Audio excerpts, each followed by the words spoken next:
Hey, Vision. Hey, wow, that's pretty good. How about one more time? Hey, Vision. Hey, wow, it is great to see you to start off the year. Show me by hands, did anybody get anything good for Christmas? Anything good? Show me a hand. All right, this is one of my good things. I got a friend of mine got me some genuine Vision gear. Now, with your other hand, show me if you got anything that needs to be regifted. Okay, anything that you're going to hang around till maybe next Christmas and regift it. This past Monday, we had our worship and tech team social, so it gave us a great chance right off the bat to regift some stuff. So we brought it around and did kind of that stealing thing where you put them in, you get numbers, you're stealing it. Well, me and my son Emmaus, who's helping in the booth, we were a team, and as the gifts were going, I gave him the power to choose whatever he wanted, and he was number 14 out of 15, so prime choice, prime stealing space. So when it got to be his, he immediately jumped up. He knew what he wanted. Look what he grabbed. We're taking home some cologne. It's called Unstoppable Men. And I love that my teenage boy, he wanted some of that. So we're taking home that Unstoppable Men, high dollar, I'm sure, high dollar cologne.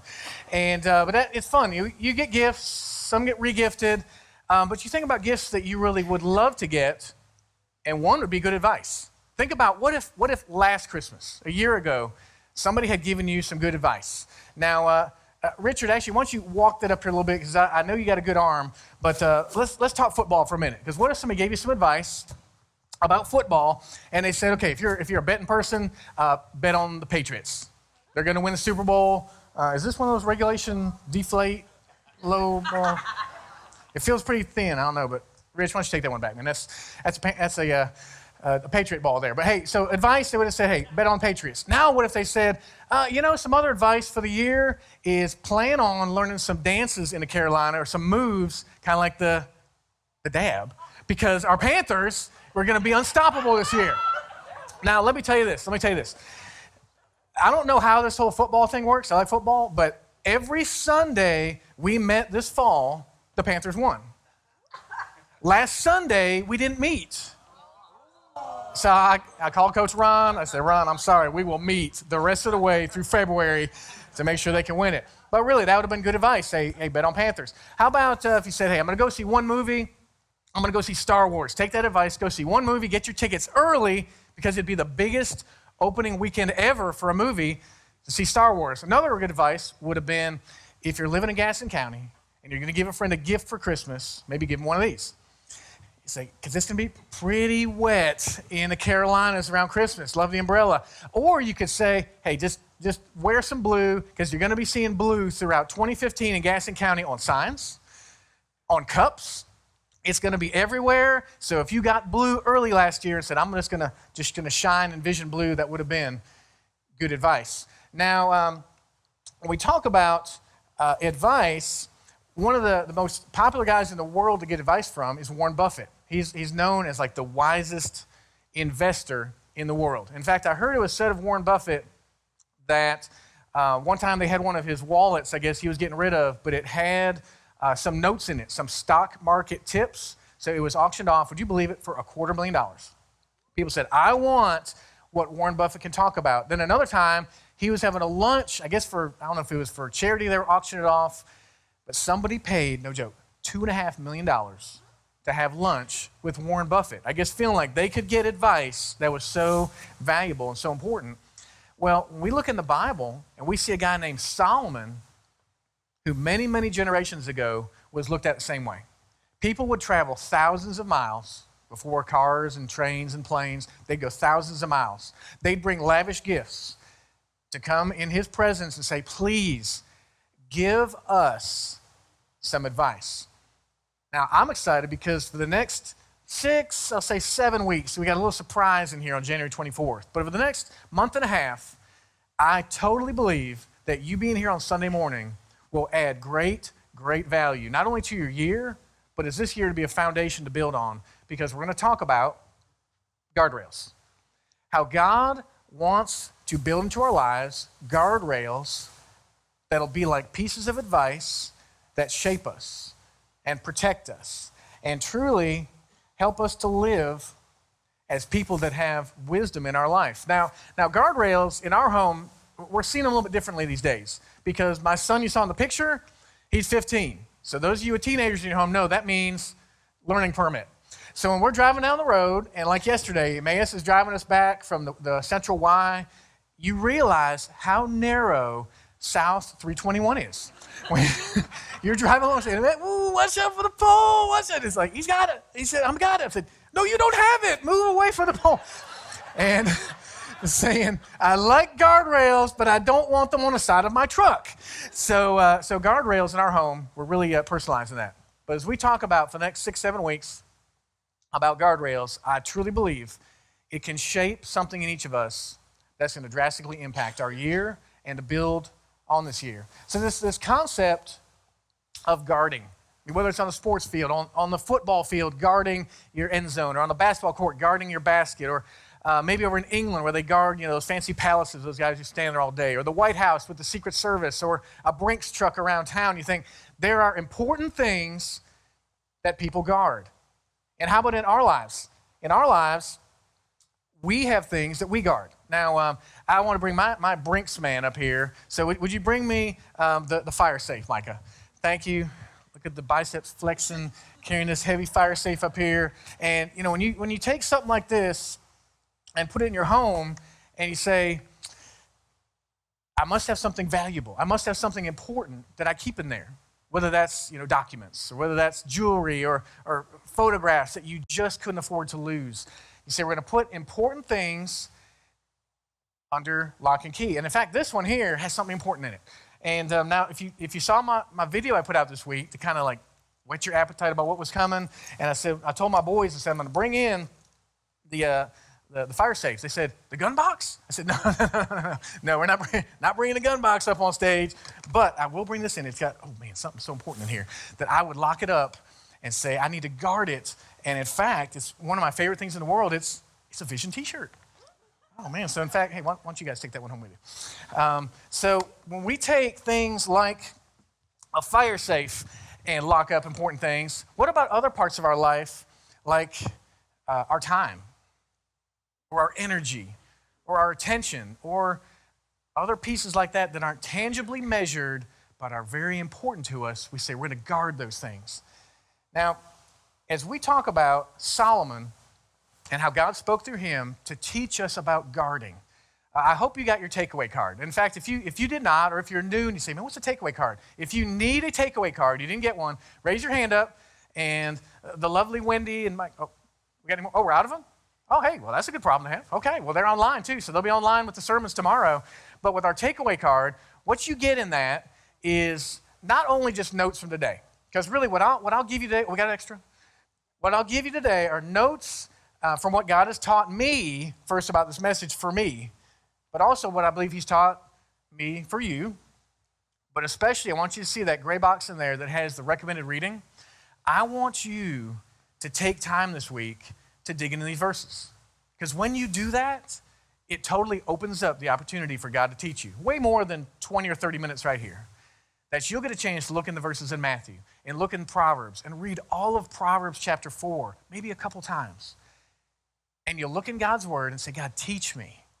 Teach me what Pastor Matt was talking about for me, for you, for Jay, for Abby, for Patrick, because it's going to be something different, a little spin on guarding. And then that takeaway card, kind of the bonus, this first month of the year, we're going to put some extra things in there about what we're doing and where we're going. You'll see on the back, if you got your takeaway, flip it over. You'll see Blue Sundays coming. Now, we're also going to have some themes to that you are going to be, it's just going to rock your world, what we'll do that day. But it's our 1-year anniversary of Vision Church, Blue Sunday. You'll be hearing more in the next couple of weeks. But make sure, if you're going to invite somebody, bring in a Blue Sunday. It'll be unforgettable what we do that day. So again, back to your takeaway card. In there, you'll see some of the key things we talk about today. And the first one I want to talk about is in Proverbs chapter 4. Because in the Proverbs, this guy Solomon, the Warren Buffett of generations ago, the guy that people came, days, journeys. You imagine traveling for days just to go talk to somebody to get their advice? They must have something really important to say. So when we take a look in Proverbs chapter 4, I'm going to read through different parts of it, but I really encourage you this week in your time to read through the whole chapter several times and ask God to teach you. So let's start out. Proverbs chapter 4, first 4 verses. It says, listen, my sons, to a father's instruction. Pay attention and gain understanding. I give you sound learning, so don't forsake my teaching. For I too was a son to my father, still tender and cherished by my mother. And then he taught me, and he said to me, take hold of my words with all your heart, keep my commands, and you'll live. Now, okay, who has had someone in your life, a parent or maybe a grandparent, that you would ever like sit on their front porch with and have conversations?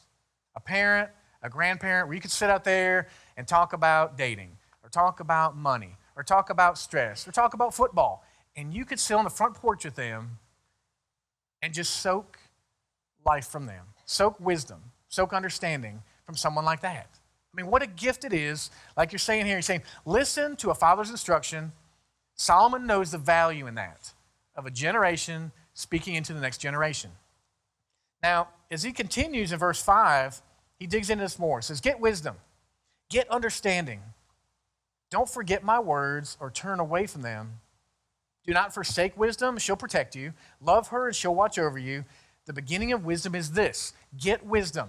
Though it cost all you have, get understanding. Now let me talk about these two terms for a minute, wisdom and understanding. Wisdom to me is kind of like a forecasting.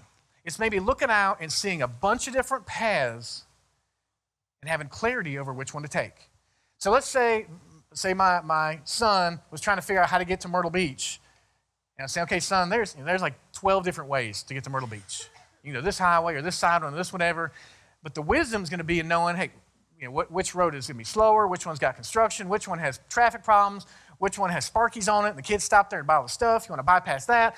How do you get to Myrtle Beach as quickly as possible with the less, things that are going to block you, obstacles, roadblocks?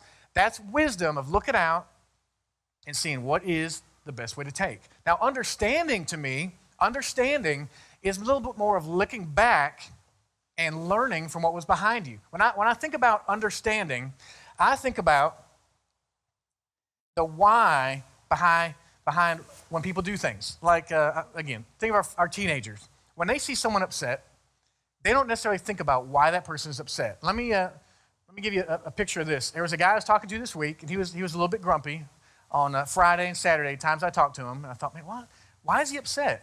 Until in our next conversation, I found out, well, he had to go to a wedding yesterday. So first, for a guy, that's bringing you down a notch. Then I found out that he had to stay for several hours to go to the party afterwards. He's like, man, why I got to stay for hours? Then he had to go to the rehearsal on Friday. So I heard all these three things. I think I understand better now why he's in a bad mood. So you think about in life, there's so many things that happen, and you look at it face value, but Solomon says, wait, let's try to get understanding of what's going on deeper in an issue. And as we dig into God's word, God's going to say how he can help us have better understanding to look back and know what's going on now, or better wisdom to see what's going on in the future. So let's unpack this some more. Continue in verse 18. It says, the path of the righteous, it's like the morning sun, shining ever brighter till the full light of day. But the way of the wicked is like deep darkness. They don't know what makes them stumble. So let's talk for a minute about this path of the righteous. You say, righteous, man, that's such a churchy term. I don't understand that. Righteous, it's simple. To me, it's about right standing. It's about having a relationship with someone and being in right standing with them.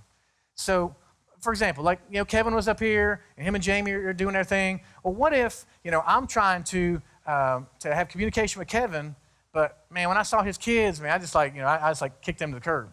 He heard about that, and he's like, Kevin Collett, man, he's going to move on you. He's going to do something on you. And so I go up to Kevin, I'm like, hey, Kevin, man, hey, you been watching the game? Like, he only hardly answered me. I'm like, wait a second, there's something wrong here. I'm not in right standing with him. God says it's the same way with us, that we have a chance to be in right standing with him, because when we are, look what it says here, the path of the righteous is like the morning sun. Now think for a minute about when your path is lit up. Okay, it's kind of like in our backyard, you look out our sunroom, and in the back, we got our storage building. Now, between our sunroom and our building, there's a yard with 2 dogs in it. So if you come over to our house, and it's nighttime, and we need to get something from the building, there's danger. Because there's little let me call them dog deposits out in the backyard. Now, if you want to walk from our sunroom to our building at night with no flashlight, it's at your own risk. And that is why I look at and say, oh, well, that's the way of the wicked. It's like deep darkness. God says, look, if you don't have my light, lighting things up, man, it's like walking in Matt's backyard at night and not knowing what you're going to step in. God says, wait a second, but the path of the righteous, it's like the morning sun. It's like standing in my sunroom and the sun comes up and you can walk to the backyard easily sidestepping all of those little dog deposits to where you make it down that path because of illumination. Now, continuing in verse 20, he says, my son, pay attention to what I say. Turn your ear to my words. Don't let them out of your sight. Keep them within your heart, for they're life to those who find them and health to one's whole body. And when I see that phrase, pay attention, I think about on that front porch. Say if it's with your grandpa, and you're having a chance to sit there with your grandpa and talk about maybe the person you're dating. And is it going to turn into something special, into being married? And he's about to give you some advice, and you check your phone. Or you send out a post. Or you're talking on the phone. Or somehow your media is pulling you away from paying attention to him when he has advice to send your way. And I think God says the same thing. He says, Matt, pay attention. Pay attention to what I say. Turn your ear to my words. Don't let these other things get in the way and block what I'm trying to send your way for wisdom and for understanding. Now, the key verse, the key thing in the lockbox that Solomon is talking about is in verse 23. It's so important, he's used this phrase, above all else. So let's take a look at verse 23. It says simply, above all else, above everything else, way important than anything else, guard your heart. Guard your heart, for it is the wellspring of life. So it's like your grandma on the front porch saying, dear, above all else, if you only remember one thing I ever tell you, remember this. You wouldn't want to be on your phone right then. You wouldn't want to be texting somebody or posting something right then. You want to be listening intently. Say, okay, Grandma, what is it? And God says to us through Solomon, above all else, guard your heart. And it's kind of strange. I mean, we say, guard your heart. What exactly does that mean? Now, this is where I need you to buy in to the importance of being here week after week, because I'm only going to give you half of it today. Today, we're going to talk about the why of guarding our heart. And I want you to look at the verses this week and dig into that. So you come back next Sunday and I talk about the how. Because as I was researching this and put this together, I said, God, this is too much for one message. I have to break it into two, the why of guarding our heart, and next week the how. So let's talk about some of the why. Because the core of it, about our heart, in the Bible, in this book that we truly believe in, that God inspired and wrote, over 800 times, this phrase, heart, comes out. And he's not talking about, physical, have a physically good heart. He, God, and Jesus in the New Testament is talking about this core of us, this inner part of us called our heart. I describe it as our passion or our drive, our motivation, our energy, our positivity at times, our gift to others, and honestly, sometimes it's my gift to myself, this energy inside of me, this feeling that, God, you give me a life passion that's in my heart. It's our fire. It's, you see it when it's that light in someone's eyes, that motivation, that passion. Now, Solomon talked about it a little bit earlier, Proverbs 3. Check this out in Proverbs 3, 5, and 6. He says, trust in the Lord with all of your heart. Lean not on your own understanding, but in all your ways, submit to him. He'll make your paths straight. And then there's another verse in Jeremiah that is one of the most popular verses in the Old Testament. People love this because it says, you'll seek me, talk about God, you'll seek me and find me when you seek me with all your heart. So I'm telling you, throughout the Bible, hundreds and hundreds and hundreds of times, God is talking about our heart. So I look at that and say, well, there's something important there. I've got to figure this out. So let me contrast for a minute the importance of our spiritual heart, the health of it, with the health of our physical heart. So first of all, has anybody in here either ever had a heart attack or truly felt like you were? Like you went to the doctor or you went because you were having a heart attack type situation? I say, that is scary. That is flat out scary. Because I imagine when you feel that, you're thinking, I'm gone. I'm dead. I could be dying. What's going to happen? That catches our attention. So let me talk for a minute about the health of our physical heart, the health of our spiritual heart, and a little bonus for you, because next Saturday, we're actually doing something for your physical heart. If we pull up this slide, one of the ladies in our church, Courtney, is helping us time in to this online simulcast of an activity with a radio station to talk about health, physical health, and you can catch her at the Connection Center, or you can go online or check us on Facebook about next Saturday being here for an event that will help you start the year off physically healthier. Now, let me talk about our hearts, because in our hearts, we have the potential to get diseases, our physical heart. This first one is called atherosclerosis. Atherosclerosis. And Danielle, hopefully I'm saying that right, because that is a great word if you're ever playing hangman with your kids. Use atherosclerosis, and they will not get that.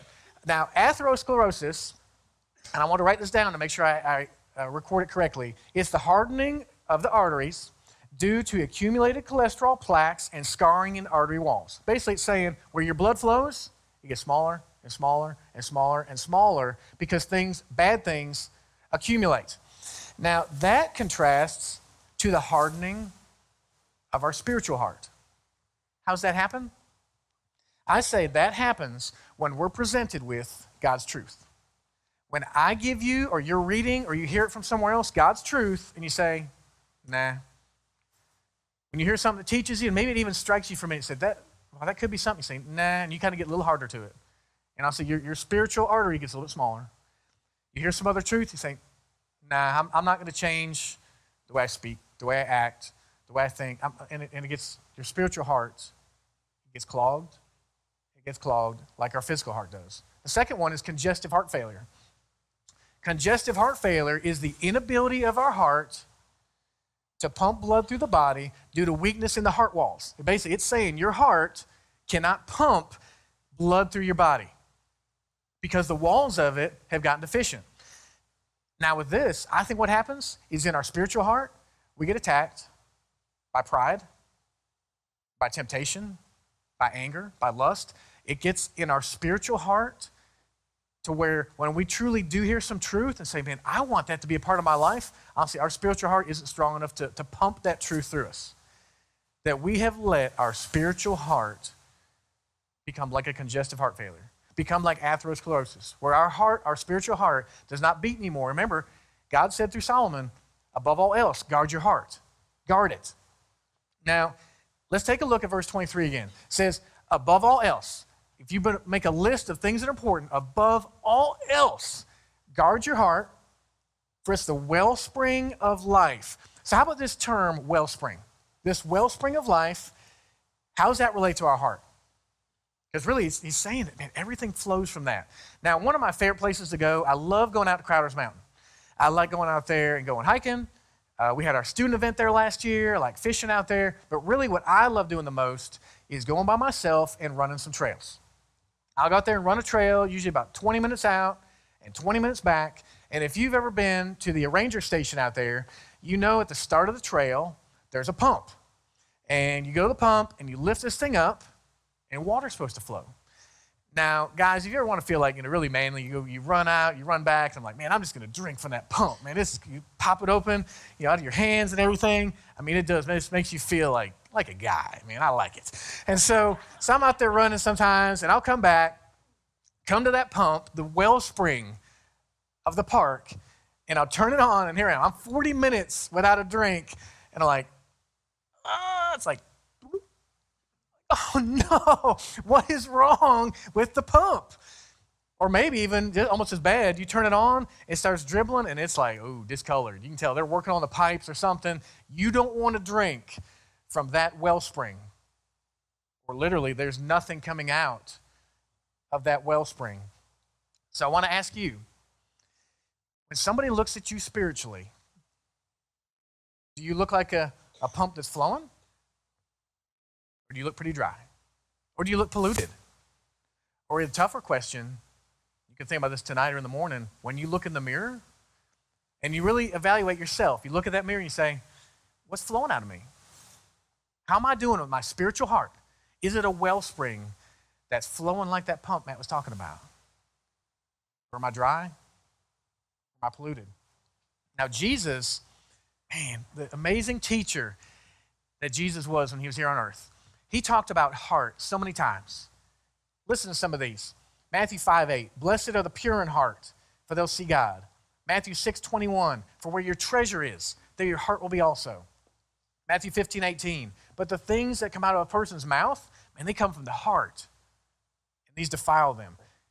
Matthew 22:37, Jesus replied, love the Lord your God with all your heart, with all your soul, with all your mind. Jesus was constantly talking about this wellspring because he knew that above all else, we need to guard this heart. Now, a couple blanks to fill out on your takeaway. The first one is that your spiritual heart is your authentic self. I believe that when you look at that mirror and you really think about, man, how am I flowing? How's my spiritual heart beating? You can look in your eyes and you can see your authentic self. It's not even you look at somebody and say, man, he's so talented. Oh, he can sing. Man, he can teach those kids. Oh, he's so optimistic. He's great. And you're like, wait a second, you strip all that away. What's really inside in your spiritual heart, God knows it and you know it, and that's your authentic self. Now, with this heart, in our physical heart, it pumps blood through miles of arteries and veins. But it's interesting because your physical heart, it takes blood to a lot of places that aren't vital. I mean, we think they're important, but really, truly, if my hand gets chopped off, it wasn't vital, but blood flowed there. My eye, if something happened to it and it stopped working, it's not vital, but still blood's flowing there. When your heart stops pumping, everything stops working.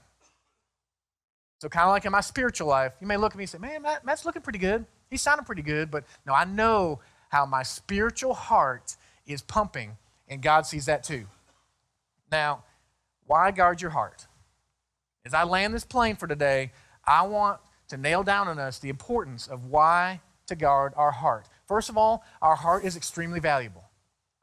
It's so valuable. Remember that what I roll out on Wednesday nights, my boys do, that trash? It's not valuable. They roll it out there. We don't protect that. They load all that stuff in that trash can, roll it to the road. No one cares about what's in that box. This firebox, that's where we put what's valuable. So God's saying, make sure you understand this piece right here is extremely valuable. Second thing, because your heart is the source of everything you do. It's the source. Like that pump at Crowder's, that source of flowing out something that's refreshing and can change lives and can save me when I'm thirsty. The wellspring of my life pouring into you is my heart. It's the source. And number three, because your heart is under constant attack. It's under constant attack. And I tell you, mamas and daddies, we need to remember that our students, our kids, our little preschoolers, that baby who's coming out this spring, Jessica, that heart is also going to be under attack. That Satan is coming after our heart to make it like a dry or polluted pump. That's how he wants us to be, so that we're not valuable to anybody else. We're not even valuable to ourselves of having freshness flowing out like a wellspring. It's under constant attack. And it's interesting, this week, just hit me on Monday as I was thinking about this message. You know, the Panthers were just flying high, 14 weeks in a row, flying high. But what I love about leadership, and I know this sounds a little strange, I love when things go wrong because you get to see how a leader responds. So I wonder what the Panthers locker room was like on Monday when Cam Newton walked in that locker room and how he reacted. Because in Cam Newton, I see as a football player, man, I see a wellspring. Man, he's a guy who lights up a team, lights up a room, lights up a field, lights up a community. But when things go wrong, how did he come in on Monday? I'm betting he came in on Monday, said, hey, let's go. Come on, let's go. Let's go on the field. Let's check the tape. Let's turn things around. We are still heading toward our mission. And his wellspring of optimism and energy as a leader shined. So I look at me and I say, Matt, so how am I going to do then when things aren't shining? How am I going to do when life is dragging a little bit and my pump, if anything, I'm like, man, I'm having to prime this pump to get it flowing. God says, work with me. Work with me, Matt, because your heart is still that wellspring. It's what I want to work through. It's what I want to flow. It's under attack, and yet its value is always supreme. Now you think back to what if we could have got Warren Buffett in here and say, hey man, let's pull up a stool, let's talk. You know, he talked about investing and he talked about forecasting and predicting all those pieces. And instead of hearing from him, I'd rather hear from Solomon, because Solomon is a guy who spent time with God. He had ups and downs. He made mistakes. He had wins. But he knew that the wellspring of our heart was to be guarded above all else. Now this year, I'm telling you, your year can be totally different when we look at life about what we need to protect. We got lots of things to protect in our world, but if above all else we're protecting our heart, the things that flow from that will be amazing. So in a minute we're going to sing. First, I want to introduce a couple of our care team members. If they come on up, because when we sing, our care team's open, our care room's open, and you can come up either during the song and meet Wayne or Julie and go to the care room and pray and just say, I just need somebody to pray for me. Either I don't know this Jesus Matt's talking about, or my pump is so dry, or it's polluted, or I just need some help getting it going again. And these two, they'll pray with you. That's what our care room's for, either during the last song or after the song. Also in your rows, you got a connection card where you can say, okay, that's not my comfortable next step. I just want to write down that I have a prayer need, or would somebody just contact me? Your blue connection cards in the rows, grab one of those, drop it at a connection center. We're here to help you guard your heart, because this year it will totally change what God will work in and through you by the health of your heart. You say, well, Matt, how do we get it healthy? How do we protect it? That's next week. And I promise you, oh goodness, the stuff I'm finding on this, you do not want to miss it, because as I'm finding it, I'm like, God, this is gold. This is gold about how we can protect our heart, guard it.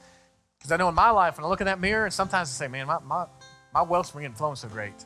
I want help with that. We want to help you with that. So if you would, bow your head where you're at. Sing this final song.